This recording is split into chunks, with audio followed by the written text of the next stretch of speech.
छत्तीसगढ़ के पूर्व मुख्यमंत्री डॉक्टर रमन सिंह एक सुलझे राजनेता, बेहद शांत, गंभीर चेहरा, आयुर्वेद के डॉक्टर रहे हैं। रमन सिंह कई बार लोगों का इलाज फ्री में भी करते रहे हैं और 2003 में उन्हें मौका मिला छत्तीसगढ़ के मुख्यमंत्री बनने का। इसके बाद उन्होंने कभी पीछे मुड़कर नहीं देखा। 2008 और 2013 में उनके नेतृत्व में भाजपा ने राज्य में जीत हासिल की और छत्तीसगढ़ के 3 बार मुख्यमंत्री बनने का रिकॉर्ड उन्होंने बनाया। लेकिन 2018 में पासा पलटा और कांग्रेस सत्ता में आई, भूपेश बघेल मुख्यमंत्री बने। ऐसे में अब ये चर्चा तेज हो रही है कि क्या इस साल होने वाले विधानसभा चुनाव में रमन सिंह भाजपा की तरफ से चेहरा होंगे? क्या रमन सिंह के चेहरे पर भाजपा चुनाव लड़ेगी? भाजपा अगर छत्तीसगढ़ में जीत जाती है तो मुख्यमंत्री कौन होगा? क्या रमन सिंह को चौथी बार जिम्मेदारी दी जाएगी? इसको लेकर तमाम तरह के कयास लगाए जा रहे हैं। कई लोगों का मानना है कि रमन सिंह को साइडलाइन कर दिया गया है। रमन सिंह के बेटे अभिषेक भी सांसद रह चुके हैं, लेकिन 2019 के लोकसभा चुनाव में भाजपा ने अभिषेक सिंह का टिकट काट दिया, उन्हें टिकट नहीं दिया गया। रमन सिंह से जब पत्रकारों ने सवाल किया कि क्या वो विधानसभा का चुनाव लड़ेंगे, क्या वो सीएम का पद संभालेंगे, तो इसको लेकर रमन सिंह का जो जवाब है वो तमाम अटकलों को पुष्ट करती है। रमन सिंह का जवाब होता है कि राजनीति का मतलब ये नहीं होता कि चुनाव लड़ा जाए, जो भी जिम्मेदारी मुझे आलाकमान देगा मैं उसका निर्वहन करूंगा।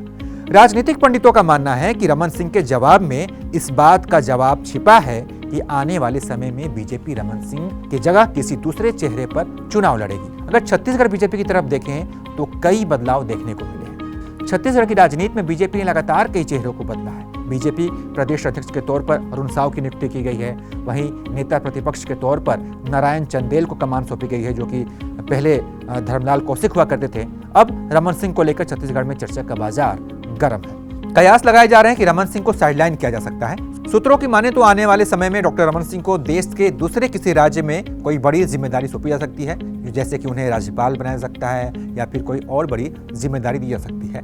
इसके अलावा पार्टी स्तर पर उन्हें किसी महत्वपूर्ण काम में भी लगाया जा सकता है। नेता प्रतिपक्ष नारायण चंदेल ने इस तरफ एक बार इशारा भी कर चुके हैं। एक बार उन्होंने कहा था, जब रमन सिंह को लेकर पत्रकारों ने उनसे सवाल पूछा तो उन्होंने कहा था कि परिवर्तन ही संसार का नियम है और परिवर्तन ही लोकतंत्र की खूबसूरती है। तो इस बयान से भी इस बात के कयास लगाए जा रहे थे कि क्या रमन सिंह के चेहरे पर बीजेपी इस बार चुनाव लड़ेगी या नहीं, क्या इस बार बड़ा बदलाव होगा। आपको बता दें कि 2018 के विधानसभा चुनाव में भाजपा हार गई और उसके बाद से वहां जितने उपचुनाव हुए, पंचायत चुनाव हुए, उसमें भी बीजेपी की परफॉर्मेंस अच्छी नहीं रही। हो सकता है कि इस वजह से भी पुराने चेहरों को हटाया जा रहा है और बदलाव किया जा रहा है। छत्तीसगढ़ बीजेपी में हो रहे बदलाव पर वहां के मुख्यमंत्री और कांग्रेस के नेता भूपेश बघेल भी खूब तंज कसते हैं। बघेल कहते आए हैं कि रमन सिंह की बात का महत्व बीजेपी नहीं देती है, उनसे बिना सलाह लिए ही बदलाव किया जा रहा है। जरा छत्तीसगढ़ बीजेपी पर नजर डालें तो एक और बड़े नेता हैं रमेश बैस। बैस का कद रमन सिंह के कद के एक समय बराबर था, लेकिन आला कमान ने रमेश बैस को राज्यपाल बना दिया। अब सवाल यह है कि क्या रमन सिंह को भी इस तरह की जिम्मेदारी दी जाएगी? वहीं अगर रमन सिंह मुख्यमंत्री का चेहरा नहीं होंगे भाजपा की तरफ से तो कौन होगा? अगर छत्तीसगढ़ के बीजेपी नेताओं से सवाल पूछा जाए तो उनके पास भी इसका जवाब नहीं होता। अधिकतर नेता ये कहते हैं कि इस बार का चुनाव पीएम मोदी के चेहरे पर लड़ा जाएगा और हमारी परंपरा भी यही है कि चुनाव जीतने के बाद ही हम विधायक दल का नेता चुनते हैं। देखना होगा कि छत्तीसगढ़ की राजनीति में बीजेपी के खेमे से मुखिया कौन होगा।